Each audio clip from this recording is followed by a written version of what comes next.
Oh man, I'm about to get wild up in here. Let's try this thing out and see how it works. Cause I'm feeling a little hype, a little warm off that hen, and I found this nice little beat. So let's see what's up. Sit your ass down and hit the subscribe. In case you didn't know, Cage is about to go live. So hit that like button and shake those hips while I drop this knowledge and make that drip. The haters must have thought I was playing around, but check yourself out as you move to the sound. Slide to the left, then slide to the right, but straight down the middle where it's nice and tight. It might be dry, it could be wet, but hit the share button, please don't forget. And tell your friends Cage is live on set. Boom. You have the lyrics for that? What's that? Did you have the lyrics for that, or is that all? I wrote it. I just threw the lyrics away though. Yeah, I just wrote it and had a little fun, right? So, all right, Ryan. All right, Z, you wanted to get up in the studio.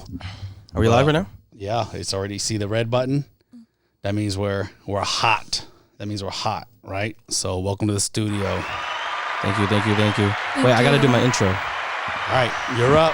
You're up. It's a hot bike. Ladies and gentlemen, friends and family, welcome to the Kicking It with KJ podcast. I'm your special co-host today, Ryan Lau. We have a special guest in the building. Hello, I'm Sequoia Pabone.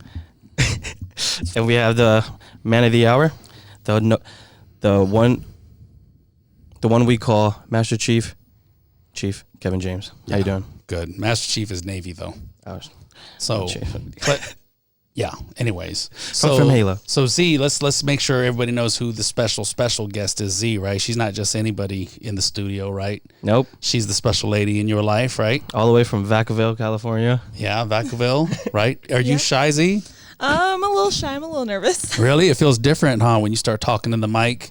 When you're with the big dogs. And then you put the headphones on, and then all of a sudden all the shit you talk is like, ooh. I know, I can hear myself right in my ears.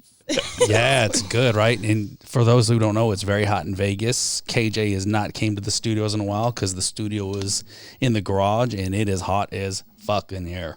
All right, let's lay it out. This podcast is also special because we're going to be talking about a very awesome and controversial topic.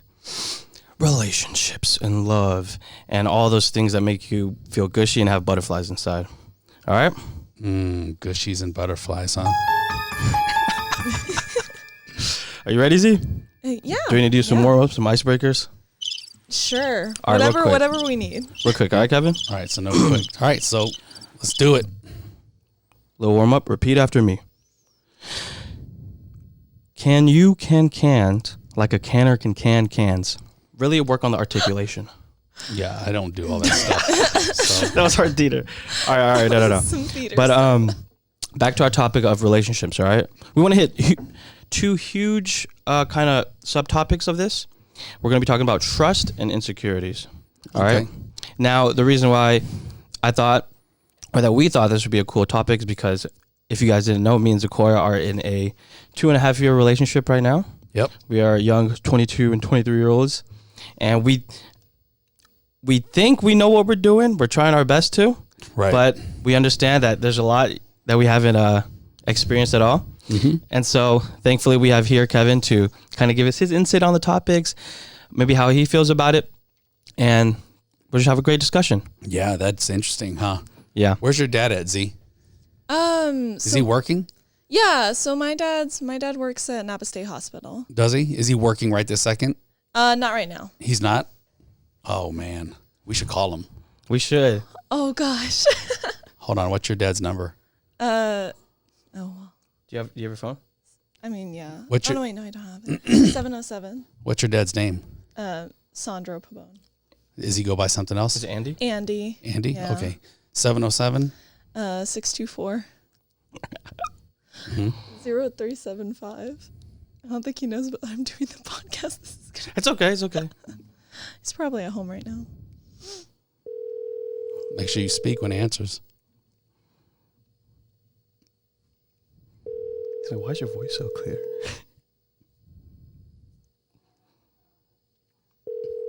707-624-0375, right? I gave you the wrong number on accident. I got nervous.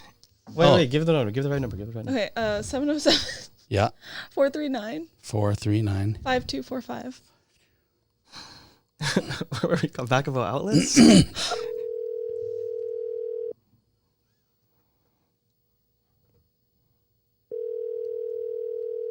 God. Let's see if he answers. He's probably like, what? He's like, I don't know this number. We should call your sister. She would pick up. Hello. Andy. Hello. Koya! Wow. You choked. You didn't even talk to your dad. You're going to let them know we're on the Super Cool podcast. Man, well, Well, we both said it at the same time. I didn't know what to do. well, guess what? It's on recording. He had an opportunity to join us. So he's probably like, who's this? Okay, so anyways, let's go ahead and start with the interview. I was trying to get your dad online because, I mean, the long distance thing, his perspective matters, but maybe you weren't prepared for that or ready for it. I was not ready for it. So, He would have had a lot to say, though. you know, but I should text him while you guys are talking. So go ahead and ask the questions. All right.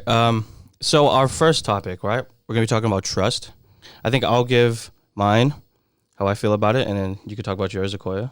And then Kevin will give the all-seeing eye. All right? Okay. Now, trust. I always thought trust was a little weird because when you trust someone, it makes you vulnerable, right? Because there's nothing that you could really do to, I don't know, secure trust. Like, it's kind of hard to control it. Would that make sense? Trust? Yeah. Like, for example, right? I'm going back, I'm taking this back to high school, right? So, like, sometimes I would see in, like, those relationships, right? They wouldn't work out because, say, the guy was like, yeah, you know, I want to trust my girlfriend, but then they start to get, you know, kind of, I don't know. So then they try to control the trust by saying, oh, no, you can't go to the movies with your friends, or you can't go hang out with so-and-so at the football game, you know? Yeah. And so it's like they're trying to control the trust, but it's scary because you can't control trust, or that, in my opinion, ultimately ruins it. Well, you're trying to control the person. Yeah. You're not controlling trust. And you're actually probably just trying to manage your own anxieties and insecurities, right? Yeah. And so that's kind of how I feel about trust. Mm-hmm. I don't know. I think, at least for our relationship, what we've done is I guess, I mean, it sounds really cliche, but I guess just communication and just telling each other everything, all that type of stuff. Mm-hmm. But yeah, do you feel any different? Yeah, so I think it's really interesting that you bring up trust and control, because I feel like those are on very almost opposite spectrums, but people think them as being almost synonymous. So I feel like with control, you know, I feel like with trust, you need to be really open. Like, you have to be Right. open to, you know, the other person's feelings as well as your own, and be able to have, like Ryan said, that communication of like, okay, this is how I'm feeling, without saying, you know, this is how I'm acting as a result of that. Mm-hmm. I think that a lot of people either feel ashamed about how they feel about certain, you know, anxieties, like you've said. Mm-hmm. And because of that, they'll push it onto their partner to sort of get rid of that. Mm-hmm. And that's really hard, because I think what's important is to acknowledge that, and maybe acknowledge it's not the feeling that has to be bad, Right. but it's what you do with it.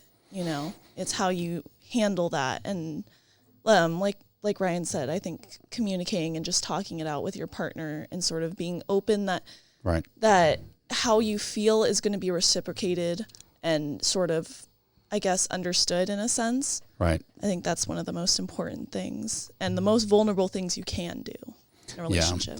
I think, you know, if you look at it like a math equation, that's absolutely, you know, a 1 + 1 type deal. Yeah. But we know how complex math can get with, you know what I mean, into the calculus, the algebras, and then, you know, combining like terms and, you know, and so everything is driven like basically with an equation, that with a formula, right? Yeah. So let's get into the formula piece of it, right? Of, you know, you talked about control versus trust. So at the end of the day, right, it's the context, and it depends on your mood that day. Yeah. That's right. true.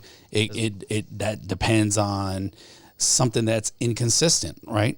So I'll tell you this: me and Lynn have been together, almost 4 years, and not since the very first day we met, I've never not sent her the same "Good morning, I love you" text without a picture.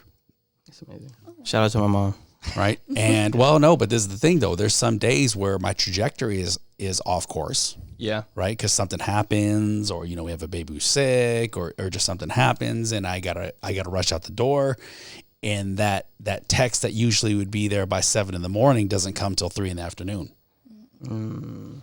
Or the reminder is she'll message me, "Oh, good morning." Is almost kind of like this nudge Of where is to that? say, "Hey, what's up? Did you forget it?" Right. But those little inconsistencies, especially when you're talking about, long distance, Oh yeah. right? They're amplified. No, they definitely are. Okay. They definitely are. We've already Right. had conversations about, calls and, making sure we're making time for each other over the calls and having genuine conversation. That's a big one, because I think before we had like this situation that we have now, I think it was like we could just be on the phone and do whatever. And we Right. could just be on FaceTime, and I'll be doing my thing, you'll be doing your thing. And I think I was still keeping that, and Ryan had to be like, well, I sort of want to like have some deep conversations Right. and like talk more because we're apart. And that was a really good, I'm glad he brought that up and we were able to talk about that more. So I'm curious. Let's peel that layer back, right? And, Yeah. and by all means, we have plenty of mics, right? Chime in. Well, yeah. What are those quality? You know what I mean? Well, for example, I think as we're doing this long distance thing, we understand, how hard it can be, what definitely could go wrong. And so, like I said, I feel like because we do communicate quite a lot and we talk, Right.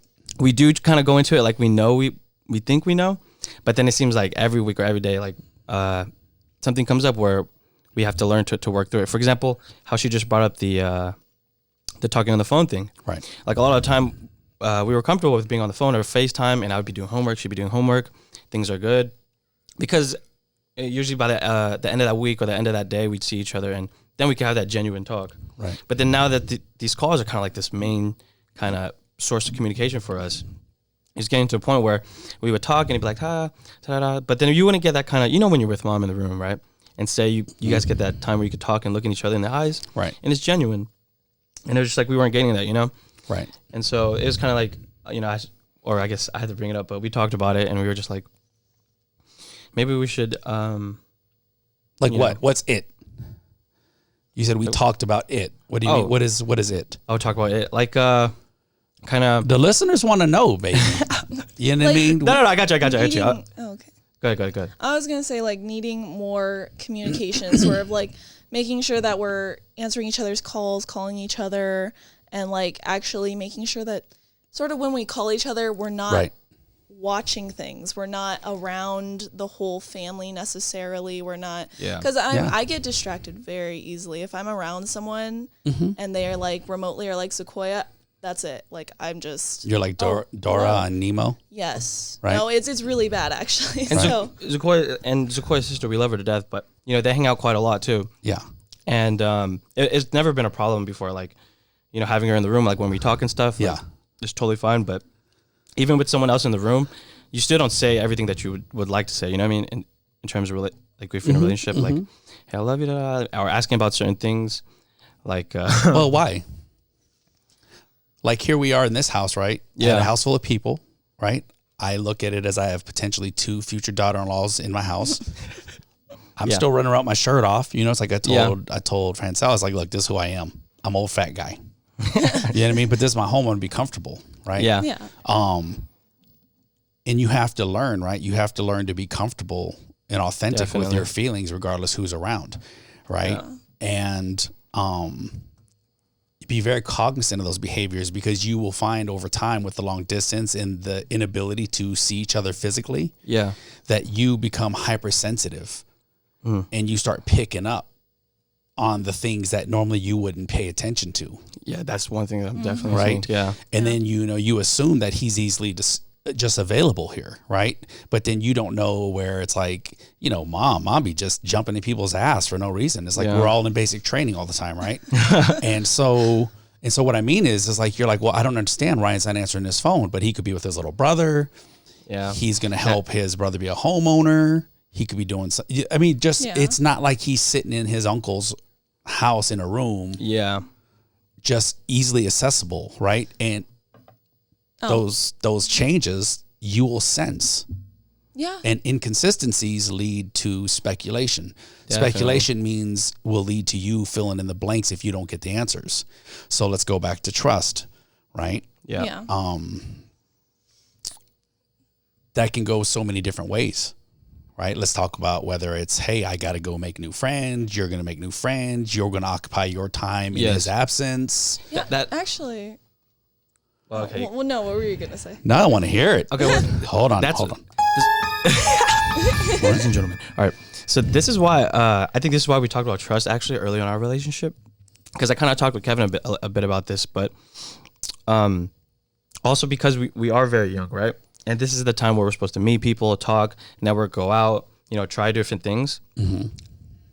It felt like if we didn't trust each other, you know, in a sense where we were very vulnerable, right, and let each other go out and meet people, right, then the relationship would, in my opinion, would not work in the end. You know, like something would come up, or you know, things would kind of, like you said, be left behind to assume. But then if we were, because we went into it kind of just, you know what, go out there, meet your people, go to the parties and stuff. Because like I had just joined a fraternity when I met her. Yeah. And, you know, she was really open. Like, remember I went to Baltimore? And that was a whole convention. Right. And you just got all these new, like, sororities coming to meeting. And, you know, she was really open, but she was, like, really cool about it. She was like, have fun, this and that. And because after hearing that, it made me, like, have more trust for her. And when she would go out, it would be like. Right. But what do you think? What do you think the catalyst to that trust is? That's your question. What's the catalyst to that trust? It applies to both of you. I think your dad messaged me back. Oh, no, it's my car wash appointment. Oh, okay. I was like, oh, God, what did he say? What do you think the catalyst to that trust is? You know, that's a really good question. I think it's like, I mean, I feel like there's fear, of course. Like there's sort of the fear of like, even if it's not like, oh, where are you at? It's more so like, why, like, you know, it gets to a point, I think, with both of us sometimes, like we both talked about this, where it's like, why aren't you here with me? Right. Like, you know, and so that gets really hard when you're apart. Yeah. Because I think the catalyst to the trust is that you believe he's committed to you. So if he's in an environment where there's sororities and meeting people, you trust him because he's committed to you. Yeah. And that's what I'm getting to. It's based on where your commitment levels are and what's your intent. Okay. So, so when I go to the gym and I talk to females, my intent is to go to the gym and make myself better. And I'm not a jerk, so I'm going to talk to people. Yeah. And I may meet people. Oh, yeah. That makes sense, yeah. Their intent is there too, minus you probably got some knuckleheads in there who are looking to, you know, score their next whatever. But if you're going to like happy hour, what's your intent there? So I think it goes back to when you're going out and socializing and meeting new people, where are you going and what is your intent? Yeah. I don't know. That's it. Well, how about this? Like, say when you go to like the club with your sister, right?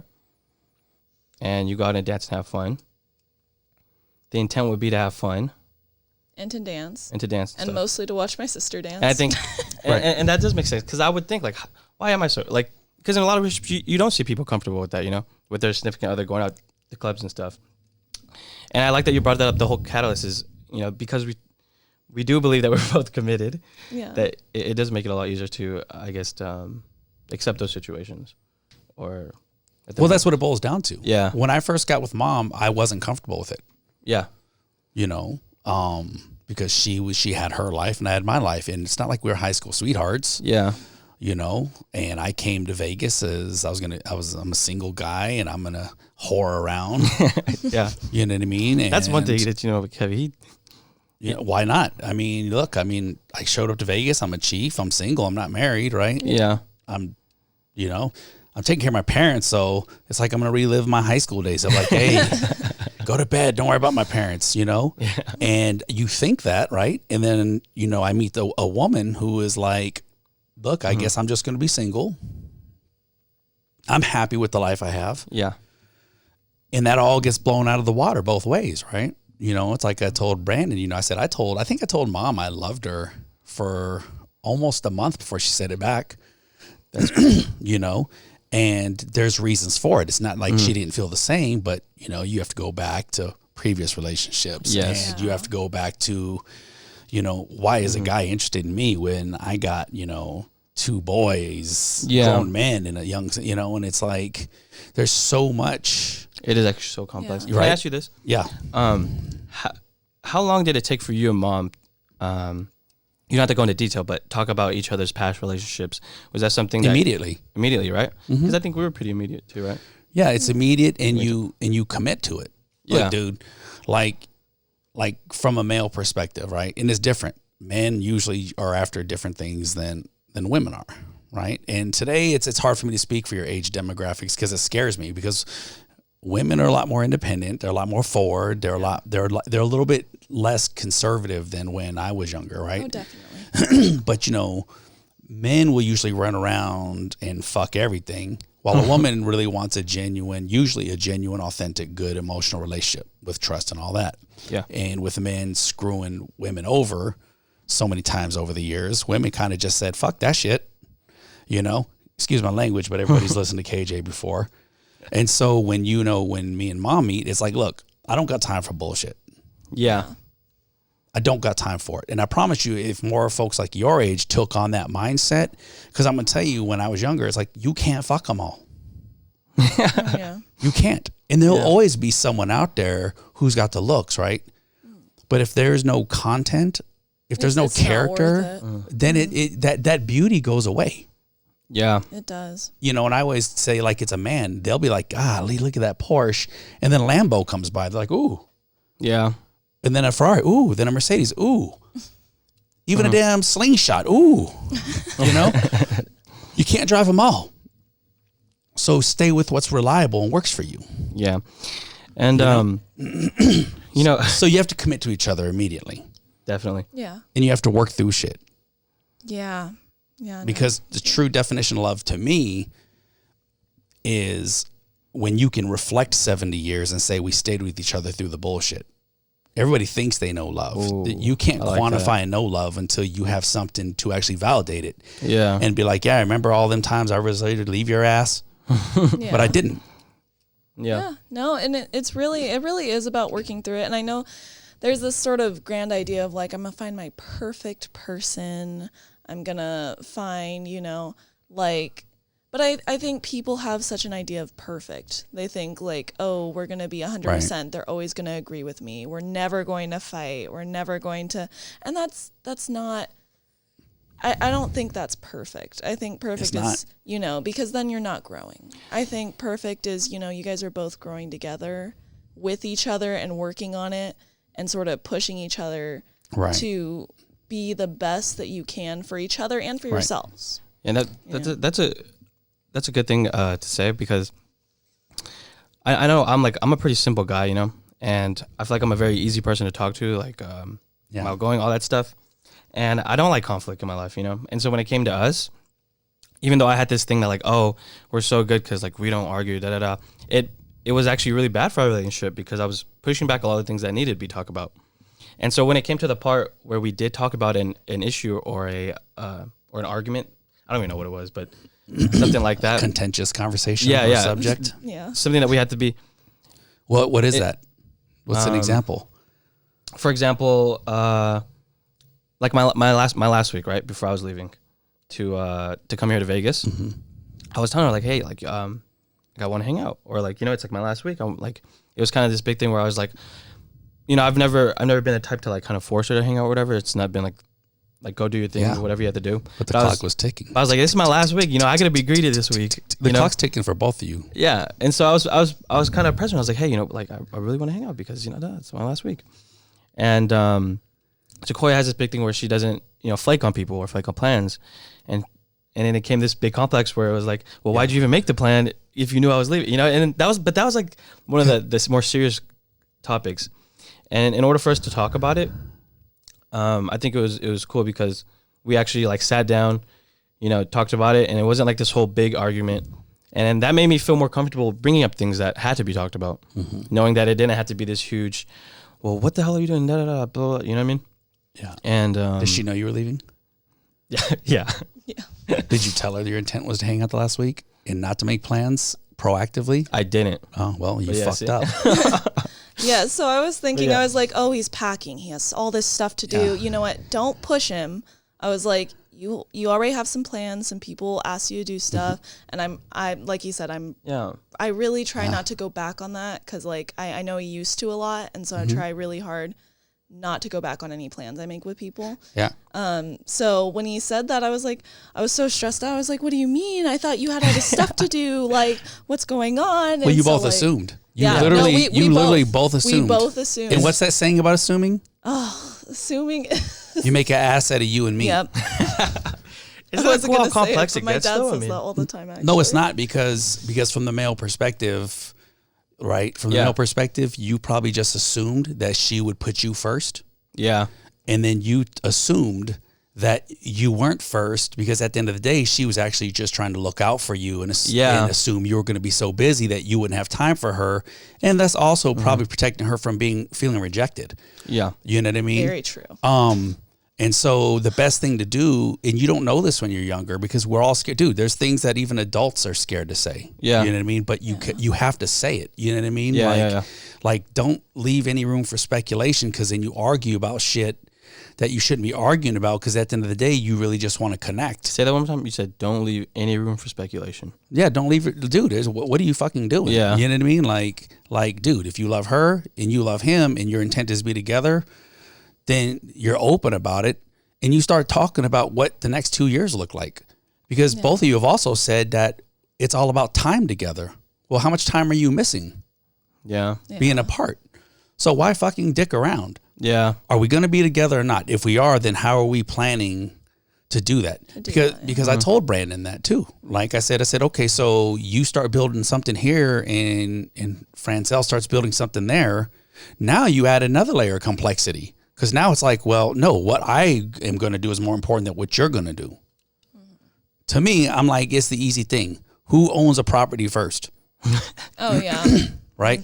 Who was the first one to put the property down and say, these are the roots? So if I get that house in Vegas, Well, you're gonna have to move it. Well, you have a place to live as an adult, right? Yeah. And that's a tough dialogue to say, you know, Z, I want you here. You know what I mean? Yeah, I want you here. And dude, that's why, like, if your dad was on the phone right now, because I'm a dad of a daughter and kids, I'd be like, no, you're not going to go until we know this young man can actually take care of you. Yeah. Yes. See, true. you know what I mean? And that's the equation you have right now. So how do you plan together? Well, you have expectation management and you have fucking standards. Yeah. Like I'm sure you heard it from Lynn. Like, why would you want to be with a dude? Right? Look, when I met her, right? She's like, I got 2 older boys that are in school. So why would I marry some guy who works at Walmart? Seriously. Yeah. She saw my Facebook profile picture. I looked like I worked in a warehouse. And then she's like, well, what are you? I was like, well, I'm a chief. She looks it up and tells her dad. Her dad's like, yeah, you need to keep this one. And then she's like, did you go to college? I was like, yeah, I got 6 degrees. Gosh. Oh, I'm like, yeah. So you're judging a book by its cover. She don't like tats. I'm full of tats. Yeah. Yeah. You know what I mean? And I'm like, she created in her mind this mindset of what success looks like. And success looks like all kinds of stuff. Yeah. Yeah. Well, that's very true. Right. But at the end of the day, you have to together say, look, dude, you want me here? This is what I need. Then you better not be fucking whacking off to my pictures and fucking napping all damn day. And you better be writing your resumes. Yep. And you better be reaching for excellence if you want me here, because my dad will never support it. Yeah. Yeah, no, that's true. And that's what I'm saying. And that's how you catalyze success amongst each other. You know, and him and his brother should be doing that to each other. Yeah. No, That's that's, great, though. true. That's true. No, because I feel like, you know, we've had conversations, but like the same way that Ryan doesn't like conflict, I'm not the biggest fan of conflict either. That I think that's both of our But where do problems, you but, think the conflict is at? Well, it's been there have been conflicts before, I guess, where I sort of had to be like, you know, you need to get your shit together. Oh, you're talking about Yeah. Well, don't call it conflict. Call it accountability. Yeah. Oh, yeah, Well, yeah. no, that's what it is. That's what Well- it is. I guess it is the way I approach it. Then it's easy. Walk away. Be like, bruh, if it wasn't good for you, see, listen, like Lynn, my wife, I love her. Let me make sure I say that. I love you, babe. Right? Shout out my mom. So this is why I say that. So mom has been talking to the boys about, look, we're going to always look out in the best interest of the boys, right? Yes. That doesn't mean making the girls they love leave them. Yeah. That's not looking out for their best interest. It has to be balanced. Difference is she's going to approach it the way she does as a mom, and I'm going to approach it from a perspective of a dad. You know what I mean? And there's got to be balance. Yeah. They're very smart about this. At the end of the day, well, no, I don't plan this. Me and mom don't talk this out. We talk about the aftermath in the room together. You know what I mean? I'm like, well, I don't agree with that. Yeah. And she's going to do what she wants to do. And I'm like, okay. But at the end of the day, your job now is to raise young men and not treat them like little boys. But they have never, ever had that opportunity to redefine relationships with their mom. It's been fast paced since they were kids. Right? Yeah. Yep. And Lynn has been very independent. So how hard is she going to be on you? She's only coming at you, not like as a failure. She's only coming at you from a lens that she knows. Yeah. Yeah. And that's the equation. But at the end of the day, ultimately it's our business, but not really our business, if that makes sense. Yes. We it love does. you and care for you guys because we want you to be successful. But it's not my job to tell him who he dates or you. Yeah. We give you perspective and you do what you want with it. And we can decide to help you if you fuck up, or we can decide not to. Yeah. Very true. It's your life. So that's the hard conversations you guys probably have never had. Yeah, we haven't. Yeah. You know? I mean, we've talked about it a little bit, but that's barely scratching even the surface about it. Yeah. But it, you know, one thing that I find though about these questions, whether it's accountability or hard to talk about topics, we always come out of it feeling a lot better. yeah. You know, like it's I guess I don't know if that's part of growing up or what, or just our relationship like growing. Right. But when we do talk about these things and we come to conclusion or whatever, it does make you feel a lot more secure about our relationship and our things, Well, at least in my opinion. Relationships are relationships. Yeah. What is the best? All right. What do you think he respects about me the most? Wait, respects about me? No, about me. Relationships are relationships. Okay. I don't treat them different than my own kids. Yeah. Yeah. Oh, yeah. Oh, actually, he told me that And recently. He I'm was- honest with them. Yeah. Why be different? With each other. Yeah.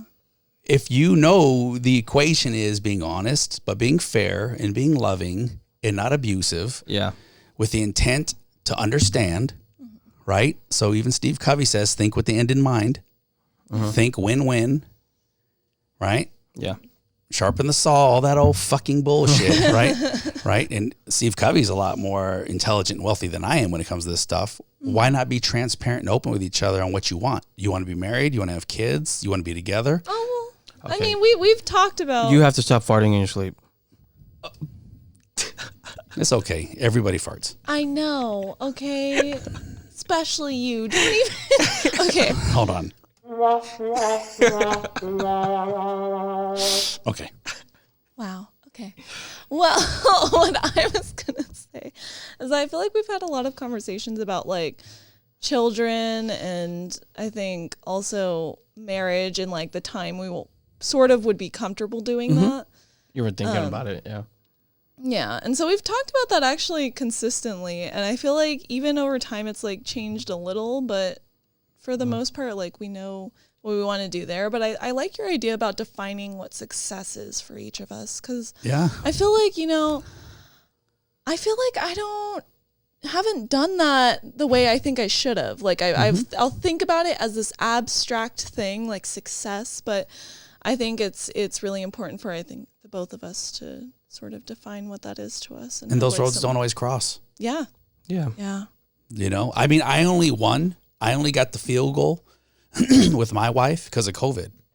Because we can joke. I'm like, what if you just said no? Yeah. Then you would have been unemployed, and then you would have came. And in the back of my mind, it would be like, You only oh, came so you only came because you needed me, not because you wanted me. Yeah. Right? And you have to define what's success to each of you individually. Mm-hmm. And if those roads and paths cross and you want to build together, then you do so. Yeah. Right? And nothing should be forced, and there should be no resentment. Some people, dude, I've have a good friend. I interviewed him. Him and his soulmate split. Oh, wow. Because they just couldn't handle the distance, and they thought they wanted different things, and they realized that wasn't true. So it's best in these scenarios. It's best to be brutally honest about what you want. So if it's like, look, I may be in a situation where I'm going to go to clubs and bars, but the intent is not this. Yeah. Yeah. Right? So you leave no speculation. No, the speculation is going to be there. Yeah. No matter what. Dude, you're not ugly. You're not ugly. Guys are going to hit on you. Girls are going to hit on you. Kevin James, I don't go to those places. I never went to one bar or club, and I declined so many invites. Really? Because I never, ever, ever wanted to give Lynn a reason to even worry. I stayed home, and I'm okay with that. She'll tell you, good friends of ours, they would be like, come on, aren't you going to go out? I'm like, no. I would never, ever want to plant any seeds in my wife's mind. So I'm good. As long as the gym's open, as long as I got food, I don't need to go out to clubs. Yeah. And I'd have friends flying from out of town. I'd be like, no, I'm good. You know, so, but that's me. I'm old. You guys are younger. So anyways, I've talked a lot. What else we got going on? So we talked about trust. Yeah. Well, because we were just talking about or she brought up the whole thing about marriage and kids and children. I also wanted to ask, that was a little sub-question to our subtopic. When do you believe, right, and we can all answer this question, but when do you guys believe is the correct time to propose to someone or have kids? And do you guys think it revolves around kind of how you feel for the person or kind of the your guys' money at the time, if you can afford it? Yeah. And also, this can be a question after, but do you think a woman can propose to a man on one knee? This is for me to answer? Yeah, for all of us. But we'll start with the, when do you guys think is the appropriate time to propose to someone? Koya? Okay. So when you're both financially stable, Yes. like you have your careers, not just a job, your careers. Yes. You have any degrees you might need to get that career and like sort of run with it. You've already had it for like a year, probably at least. Sorry, I've thought about that specifically a lot. So I don't know. Like, Okay, well, if that's true, right? Say what you said. What if I'm 21, right? Graduate college, have my career, been it for a year, and then boom, I'm 23. Would that be the appropriate time to propose because you have the career and all that stuff? Or do you think age is also? It's not just you, you know, who are you with? You know, if you're with someone and they're also not there, I think it also depends on what their goals are, like career-wise and everything. Like if they're not going to school, but they're going into the military, or they're not going into the military, but they have a long-standing job where they can go up. Yeah. And that's where they're at, and you're okay with that, and you're fine with that, and that's, you want to grow with them, then that's fine if you're at the place where you feel like you're both financially stable enough to It's basically situation based. be in. Yeah, for me, it's very situation based. You know, I think like if I were to give a number, I'd love to, you know, if I were to get married, you know, 28, 30. Okay. You know, that's, but at the same time, sorry, at the same time, if I'm talking about me, like, I know I want to,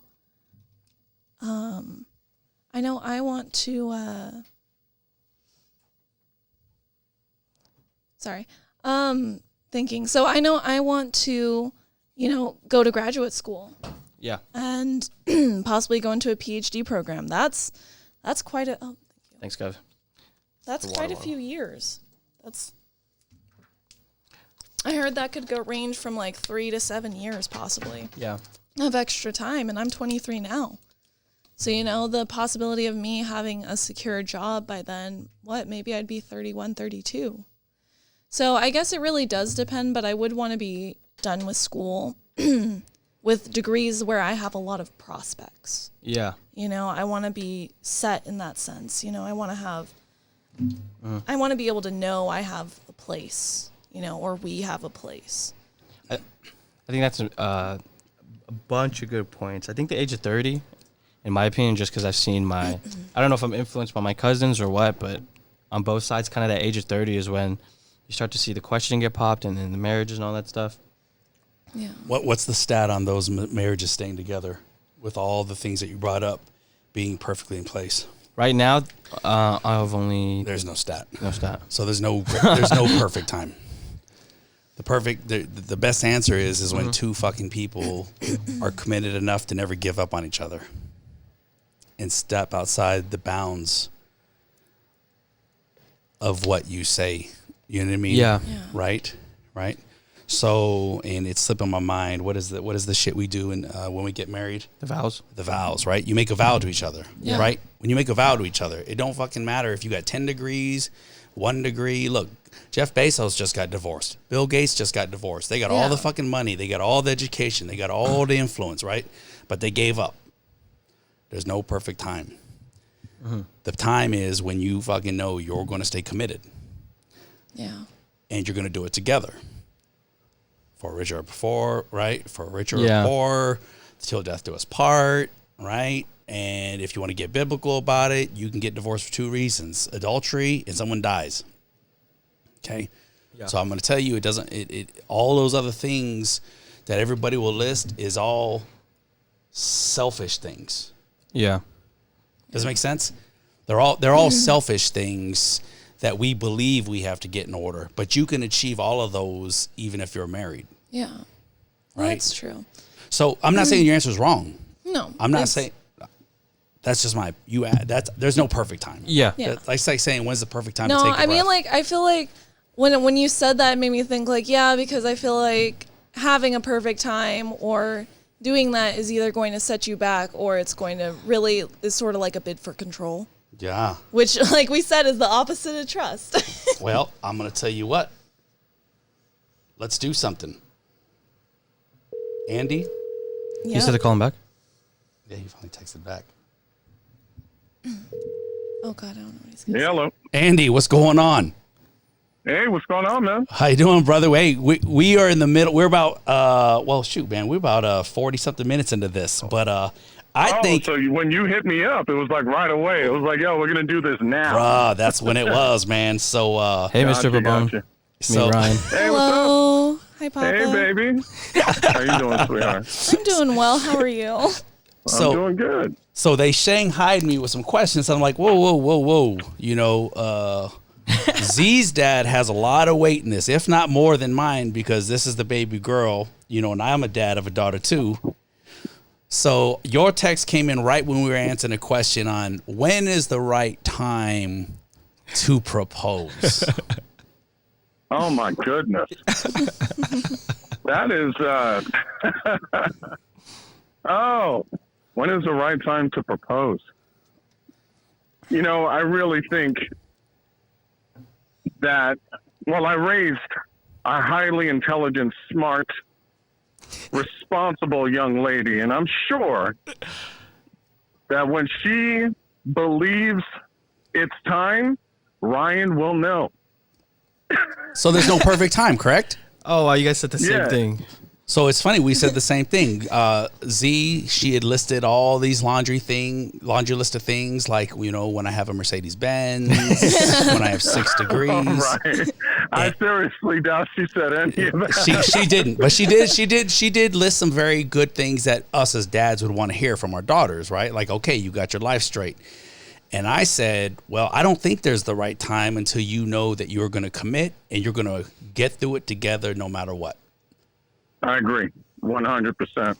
See? I mean, that's the best time. I mean, because then, you know, you have your immediate support system. And I think that's, you know, more relevant than anything else is to know that somebody's committed, somebody's willing to give you their time, you know, to give you, you know, the constructive criticism that you may not want to hear, but that you need at the time, you know. And it's, you know, I think all of that plays into it. You know, you're still young, you're trying to figure things out. And if you believe you have the right person next to you to give you the kind of help you need to catapult you into the next level of your life, Man. you know, it's a commitment.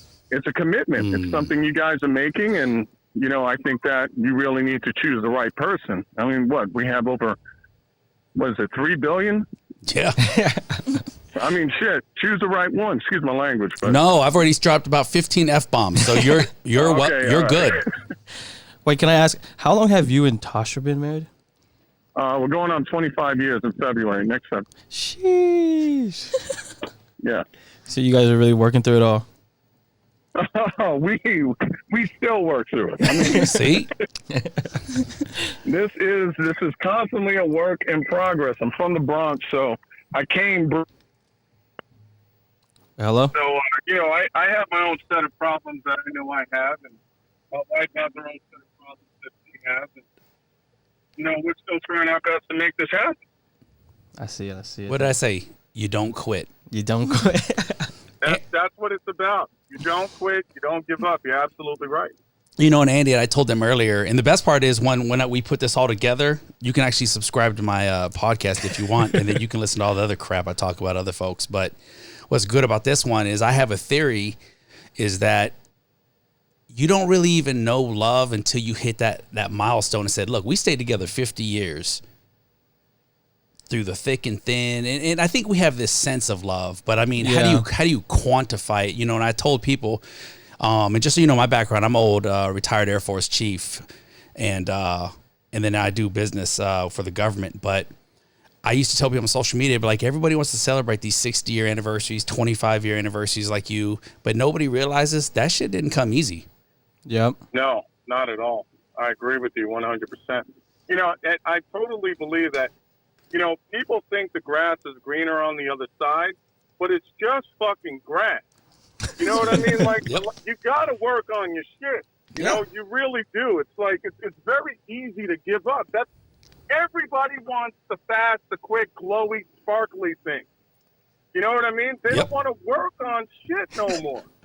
Water your own grass. You know, and that's really what it is. You know, everybody wants that quick. I mean, think about TikTok, 3-5 second reels. Everybody's, you know, they're all engaged in these things that are quick and funny, and there's nothing behind it. You know, a quick laugh, and that's what everybody wants. They want that immediate, you know, satisfaction, that immediate response. And that's just not how life is. You know, if anything, anybody who's went to school and worked hard, or anybody who works hard in general, can tell you it's not easy. Anything worth enjoying is not easy. It's just not. Yeah. And that's you really got to work hard at it, you know, and hopefully you're smart enough to meet somebody that makes it easy for you. You know what I mean? Yeah. You know, where you don't have to go through those things, and you don't have to go through those hard times. And, you know, you guys planned early and you were smart. And that's one thing I love about my daughter. And, you know, I tried my best with what I had when I was young to really kind of get it in her head that life is about choices. Oh, yeah. That was my whole mantra with this girl. Life is about choices. Yep. You know, and I'll tell you, you know, like if I tell Koya, if you do good things, good things happen. If you do bad things happen. Right. And that's been her since she's been a baby. So it's kind of like, you know, my whole goal with my daughter was to teach her that if you make the right choices, good things will happen. But I told her, I said, you might get away with bad things, but what comes around goes around. So, you might get away with it the first time, but eventually you're going to get caught. So just stay on the path and making right choices. It's very true. Yeah. You know, and she's definitely demonstrated that her whole life. I'm so proud of her. I love her to death. I support her any which way I can, and I'm sure Ryan could tell you that. Yeah, definitely. And I'm I'm a very proud father. I think about her all the time, and it's there's nothing like it, man. Well, we definitely, I definitely, man to man, appreciate you trusting her in our care. I know last time she was here, it was like, yeah, you can't go to the Strip, and we were like, hey, ask your parents if you go, you're going with mom and dad out here. So she's always awesome out here. You definitely raised a great daughter, and she's well taken care out of here. Over here in Las Vegas. Oh yeah, I'm not concerned about that. I also raised a little fighter too, so I'm not.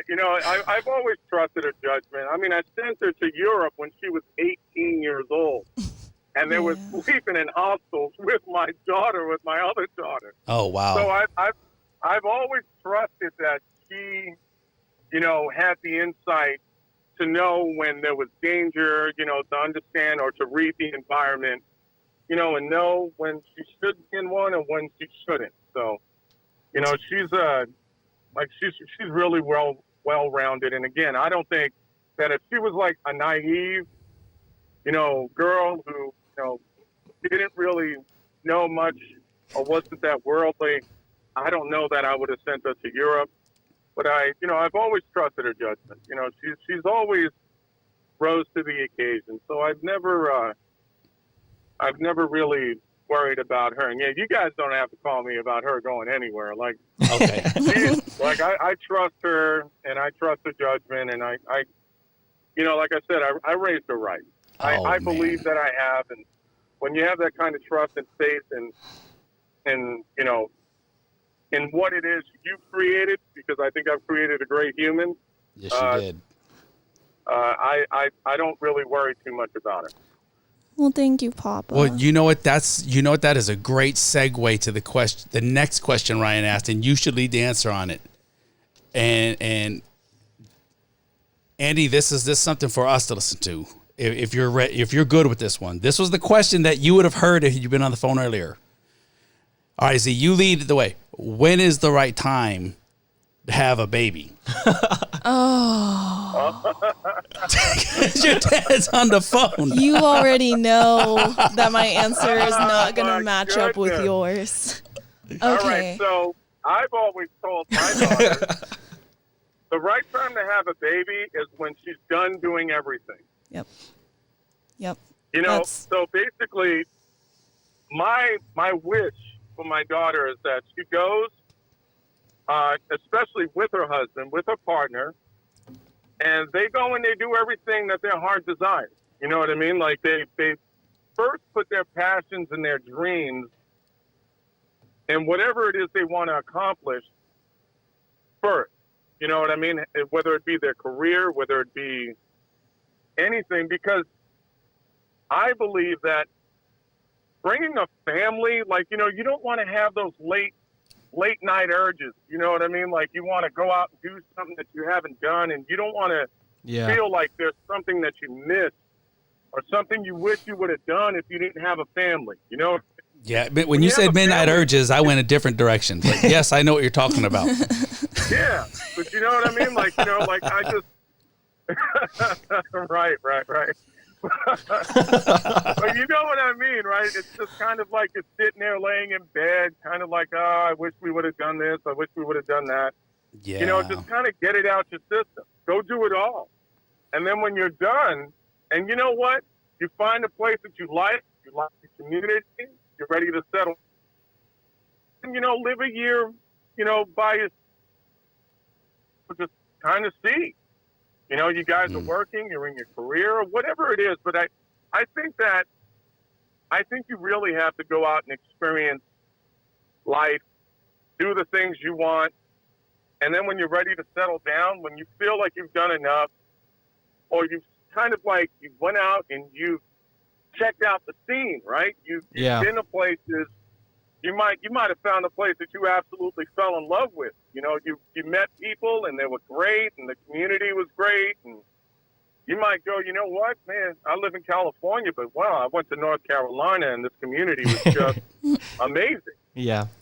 You know, like I would love to raise my children here. So, you know, it's just some of those things. I don't know. Very good answer. I just believe you really got to go out with your partner and do the things that you want first. And then think about a family. I think they'll know. I think that, you know, like they'll get the itch. You know, like, you know, I want to see a little mini me.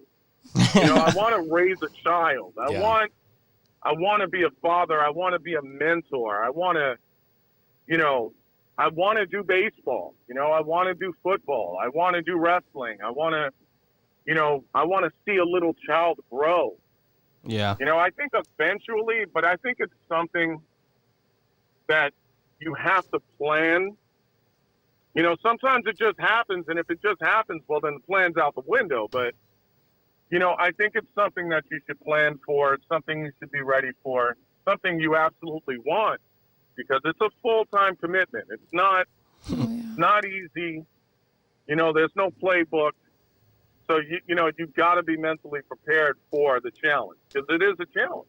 I agree. You know, you might have a child that comes out that has Fragile X, birth defects, you know, that may develop mentally disabled, you know, and like you just, who has mental illness. I mean, there's a lot of things that, although it's very, you know, the possibilities are small, all the unknown variables, they're there. Yep. You know, there's a lot of variables. You got to, you know, so there's a lot of things that can happen, and you can, you know, sometimes you're just not prepared for, but, you know, you got to be willing. Yeah. You know, it's a lot of things to think about. I mean, it really, really is. But if you're really looking forward to raising a child and raising a little person, you'll know. You'll know. I think you'll both know. You know, you get that itch like it's time. Yeah. But I think having the itch is very important. You know, and they're both on board and they're both ready. And so the answer to the question is, I think when they're both ready. That makes sense. Yeah. Long story short, when they're both ready, but I still believe that in order for you to be ready, you have to do a lot of the things that you're passionate about, you know, together. And then, you know, I think that the itch will just kind of fall into its place. Yeah, and sometimes maybe us parents can do a better job at keeping all the receipts to how much formula costs and clothes costs, and be like, yeah, you don't want that itch right now. Trust me. No, you don't. Right now, you guys aren't prepared. You haven't done enough. Notice I said go travel the world and basically your career. You notice that I did mention those two things. And I 100% agree with that. Yeah, you have to have your career, because you don't want to be, especially when you have children. Children, they're highly sensitive, and they're more aware than you know. You know, and when they know that children have more and they have less, they sense that.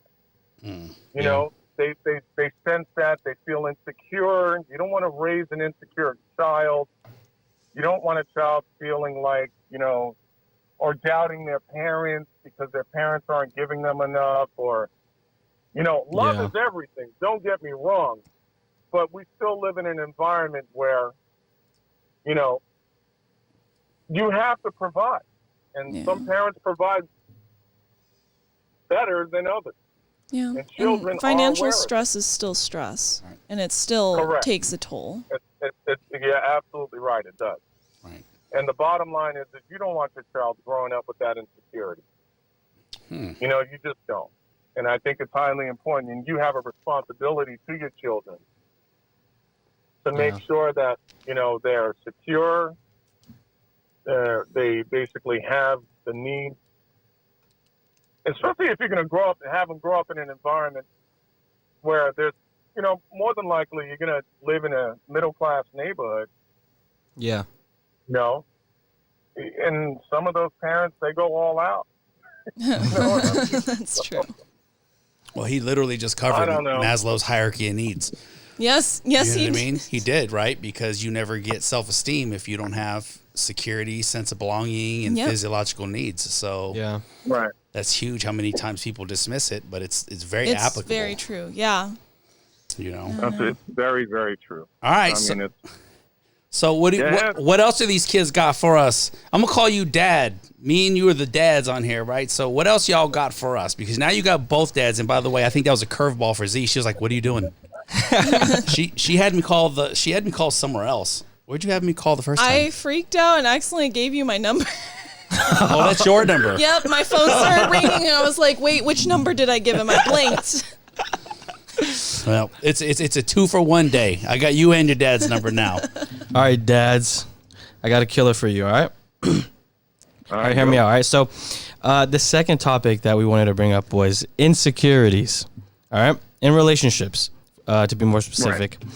And I wanted to talk about how, well, me and Zeev talked about it, but this, I guess, is more my opinion. I feel like insecurities are the root of most problems in relationships. Like, for example, people think being clingy, right, is saying, "Oh, I love my girlfriend, or I love my boyfriend, I want to hang out with them, da da da. Like, here's this and that." I don't think that's being clingy. I think that's just being in a relationship. You know, like I don't think anyone should ever feel ashamed for wanting to do that. And it's also nice to have that. But I do think it becomes a problem when your insecurities lead that, and it'll always come out. In my opinion, for example, say you feel like your significant other doesn't like you as much as you like them. So then you get insecure about it, and you go, well, "Babe, let's hang out. You know, let's hang out.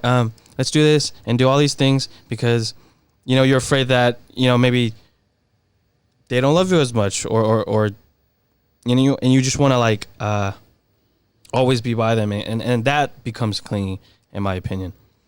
But all right. So what's the question exactly? That's exactly what I was about to say. yeah, so I was gonna say, how do you? No, I didn't get to it. So, do you guys think, or I guess it's just more vague. Like, how do you guys feel about insecurities in relationships, or Horrible. How do you Horrible. deal like- with it's them like in the your root of relationship? How do you- all- it's yeah. the root. It's the root of all evil, man. how do you guys deal with them in your relationships? Yeah. Well, I don't know. I think everybody comes. I think people. Damn, insecurities though. I wouldn't say I'm like much of an insecure person. I'm more think about things that I probably shouldn't think about. You know what I mean? So I insecurities. Huh. Still thinking about it. It's So- kind of. And I bet you we're on the same page, and it's in there. So this is from my example, and I get insecure. You know, I think first it starts with self-awareness. Yeah. Self-awareness, and why are you insecure? And 2, are you projecting that insecurity onto your significant other? Yeah. 2, the other part is that most of your insecurities you try to solve on your own. If something bothers you, That's true. That is so true. just open up and ask. Yeah. And be transparent about what makes you insecure, because some people may not know there's reasons why you're insecure. So go back to what Andy very talked true. about how you were raised as a child. So let's say you were raised by parents who weren't prepared to take care of you, and you never had really good self-esteem. It's not, insecurities aren't necessarily about cheating, Yeah. right? I mean, Right. Absolutely. And that's why I was kind of sitting here thinking about it, because for me it was very general. yeah. You know what I mean? So are we talking about and that's why I'm happy you just brought that up, because I'm like, all right, so are we talking about relationships? Are we talking about individual insecurity? Are we talking about, you know, so it was I was beating my head around it, because I was like, all right, well, this is very broad. You know what I mean? And I was like, I didn't know how to tackle it, because I was like, all right, well, I know that I've been insecure, but I've been insecure about things that were more personal to me, Yeah. not necessarily about a woman cheating, but just more about things that happen in my own life. that I still, even to this day, continue to struggle with. Right. You know what I mean? So, but I understand that sometimes I lash out and I get angry and I say things, but I know I think a lot of it has to do with things that I didn't have in the past, or experiences that should have shaped me a certain way that didn't. And I understand that now. And sometimes I tend to say things and do things that I regret. But I think insecurities is more about, for me, let me just say personally, because I've never been like the jealous, although I am jealous, but I don't think I was like jealous in a way. Like show up to the club and your boxer's jealous, not like that. Right, exactly. Yeah, exactly. I was never that guy. Show up to the club and your boxer's jealous. That's actually pretty good. I've never heard that one. I always told their mom how to do that if I was ever that jealous. Oh, yeah, no, I don't think I'd be too embarrassed. I'd be like, all right, now, maybe this is a bad idea. But, no, I think my insecurity mostly came about, for me personally, is just not having the kind of life that I believe I should have had. Yeah. You know what I mean? I think that growing up in the Bronx made me very paranoid. You know what I mean? Because you kind of living in conditions that were just horrible. So I think it's kind of skewed the way I look at the world. So I think my insecurities were a little different. Yeah. But I've never had problems with the chicks. It's never been my thing. Oh my gosh. I like that. I've always been pretty good when it came to the chicks. The chicks loved me. So I've never had a problem with the girls. Chicks dig me. I love it. Yeah. Chicks dig me. I guess I brought it up because I feel like with our social media generation, me and Zakoya, I think there's a lot more that couples are insecure about because they do use social media a lot more. And you have all these lives where people highlight their lives, and then you kind of compare it to your regular day lives. And that could bring things out. But how's that relevant to you two? Well, not us two personally, but like say you're trying to date someone, or like I feel like Instagram, in my opinion now, it's like your Tinder profile to either promote you or promote what you're working on, like promote what you're doing, whether that's a podcast or video games. And it's not really like how it used to be, where it was just like a kind of like a little fun social game.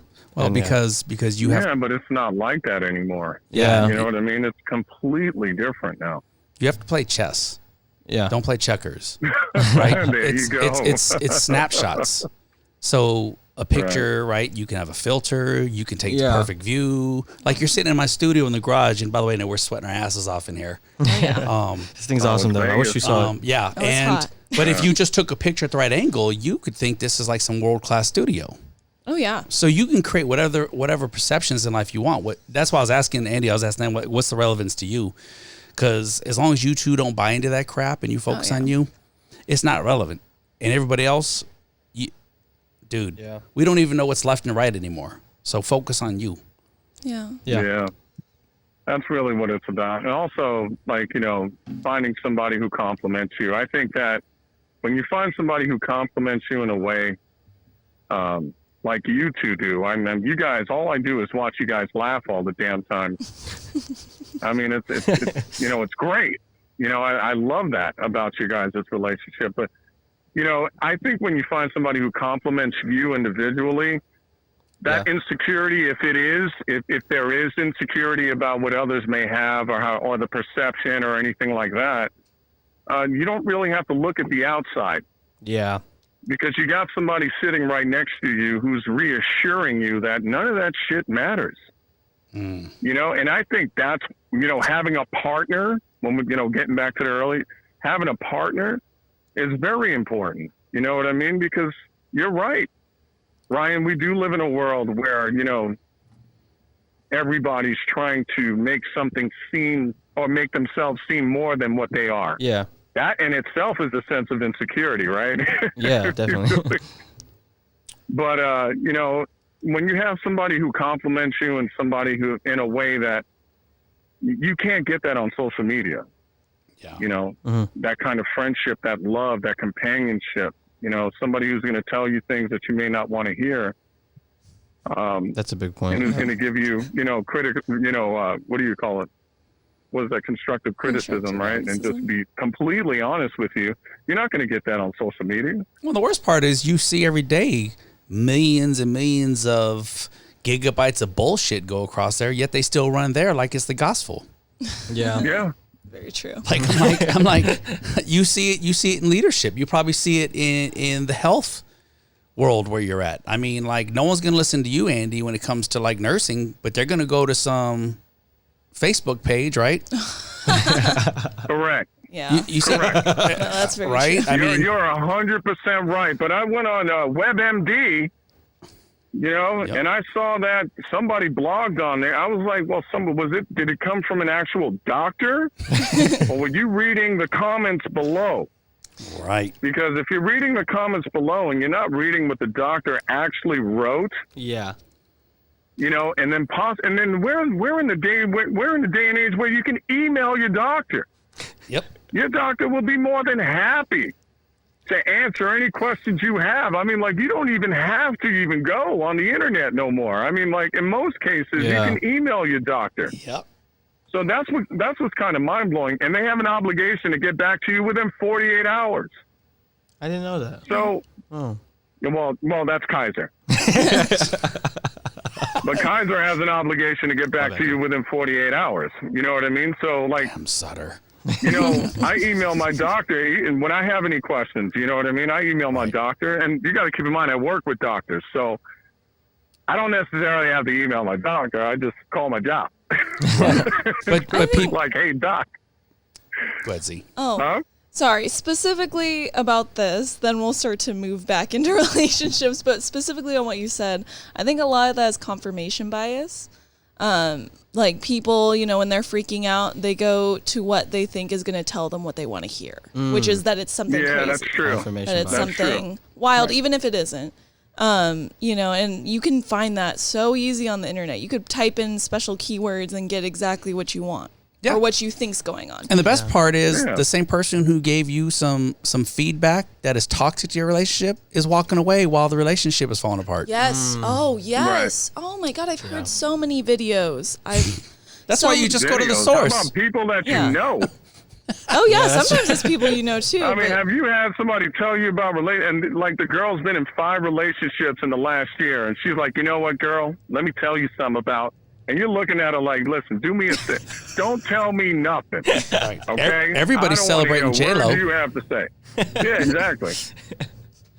Hey, isn't It's a J-Lo trip. from where you're from? Close, Yeah.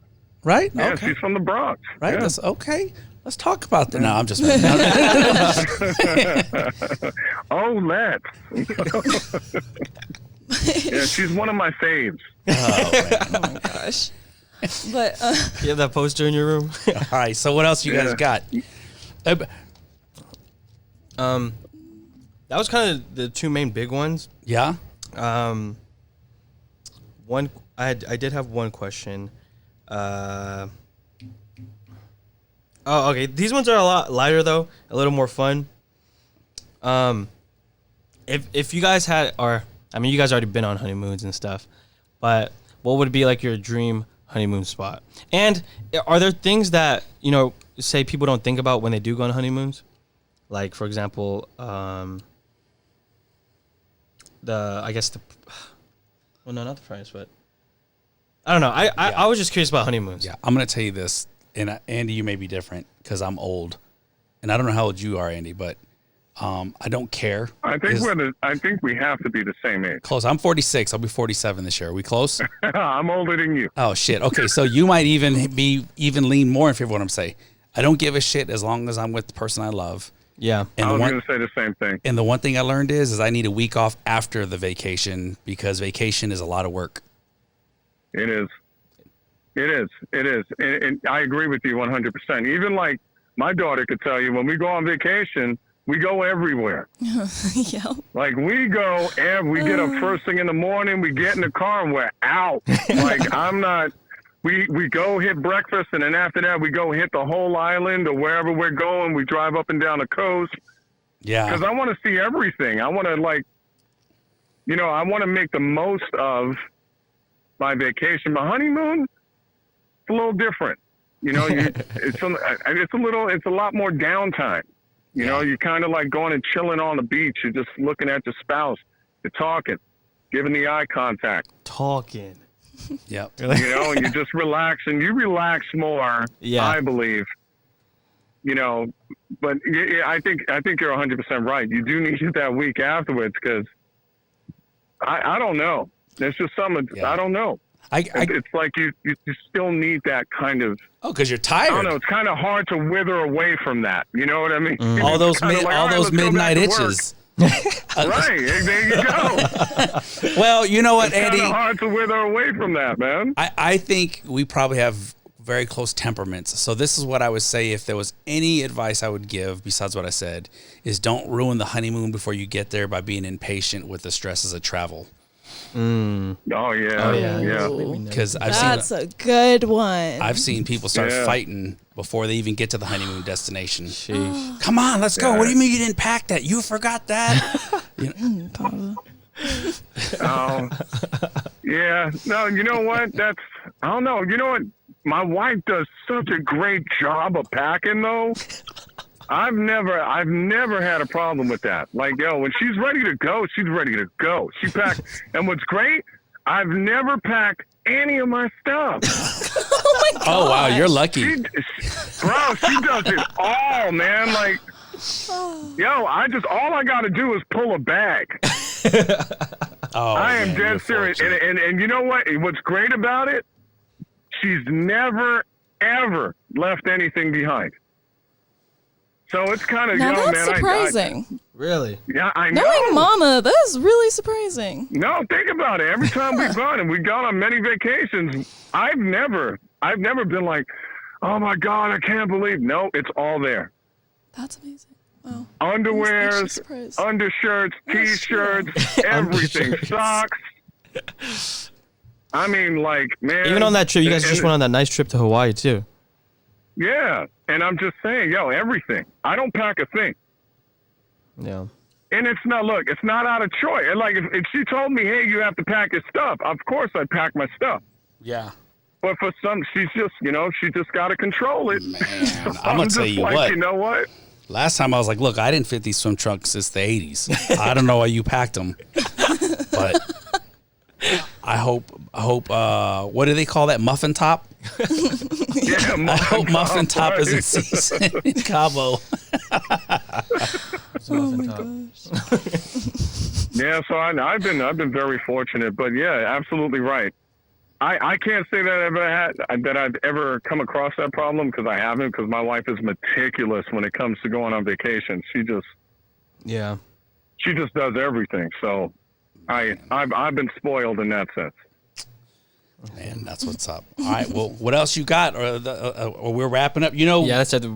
That's it. We've had an hour and 20 minutes. Hour and 20 Really? minutes. Wow. Oh my God! Andy, it was so awesome that you jumped on. I know. I was telling them, I was like, he was probably like, who the fuck is calling me? No, not at all. I honestly, I knew exactly what you were saying in the text. Oh, But I just didn't know how soon. I wasn't sure if like you were like, hey man, we're going on the air, because you didn't say that in the text. So I was like, oh, okay, maybe he's setting this up. oh no, for, because we had called you. Tomorrow or. We'd called you. Oh yeah, I know. I saw. And then- I saw and then- And Z said, Dad, and you hung up. So I thought, was that you? There was a delay. yeah, that was. There It's was probably. a delay when she came in. So I was just like, oh, this is a telemarketer. Click. So that's what it was. So I texted you afterwards, so you knew that that was me calling you, and I'm glad we were able to get you on. But Yeah. hey, I appreciate you But guys. real quick, Yeah. I just want to say on the insecurity thing, Yeah. that's something I thought about. Realistically, and I got to get back to what you said earlier. Reaching out, if it is a true problem, and you notice that it's consistent. You consistently do the same thing all the time in relationships. You know what I mean? Or just with people, with friends, with family. That's just something that's just always haunting you, and you just can't get over it. Just seek professional help. Yeah. You know, go out there, and there are therapists out there, psychologists that they specialize in this. You know, and I know sometimes people don't have the money, but there are resources out there. I mean, like if it's really getting to a point where it's hindering your life and you're sabotaging your relationships as a result of it, then you should definitely seek professional help. I agree. I think that's a really good point to make.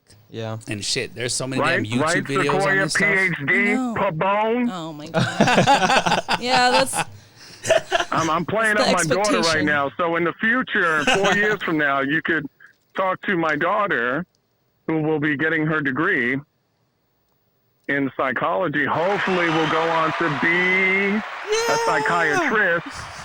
oh my god. Hopefully a psychiatrist and go into med school. If I go That to is medical school, Papa. I hear the I foot. told you, I hear the you go to med footsteps, school, Dad. We got your back. We got your back if you go to med school. We'll do what we can to make sure that, we make that dream happen. But yeah, and anyway, I know we're going to wrap it up. Thank you very much for having me on. Thank you so much for allowing me to talk to you guys. And I really, really appreciate the time. You're Thank you, you're the man. And who knows? We may be future dads together in this Podcast. these two young Man, guys' that'll journeys. be so cool. Yeah, but I'm the one that got to pay for everything. So Nah, you don't. You don't. you know what's up. I know. I know. what's up. The dad got to pay for everything. Oh man, I better start getting my daughter's transgender journey going then. So, I'm just joking. He'd be like, no, you really want to be a man. No, don't worry. Just listen to me. Listen to me. Like you don't even have to I have know the surgery. what I'm talking about. No, You could go in and break records everywhere. Don't worry. it's you know what? When the time comes, one team, one fight, and we will absolutely have a drink or whatever like that, and we'll figure it out together. So, Hell yeah. and You know what? Don't be surprised to come out to Vegas. Vegas is only an hour and a half away on no, the plane. So bring it. You know what I mean? Yeah, man. You know what I mean? Yeah, I'm gonna tell you, I traveled the world, and I know you have, and I fell in love with this place, and I managed to lie and manipulate my wife to move here. yeah, I don't know how you pulled that Vegas shit, bro. Well, because coming from Cali. well, because my retirement goes further here with property, no state taxes, and it was basically a better quality of life for us here. And then Yeah. like you said, it's only an hour flight, and I've driven it in 7 hours, depending on how traffic moves. Right. It's and honestly, because you're over there in the Bay Area, right? Like Concord, like not Concord, Fairfield, Yeah, Yeah. Fairfield. right? Fairfield, Vacaville. right? Vacaville, Yeah. right? So, you right down the street from Ephesi's yard in Vallejo. So, I just couldn't go back there, just because it was so expensive, and it's not like so. Let me just say it like there. You can be at Walmart here and just be normal, and then you can get all Gucci and Louis Vuittoned up and go to the strip for one night and feel glamorous, and then come right back to living normal, all in one day. Yeah.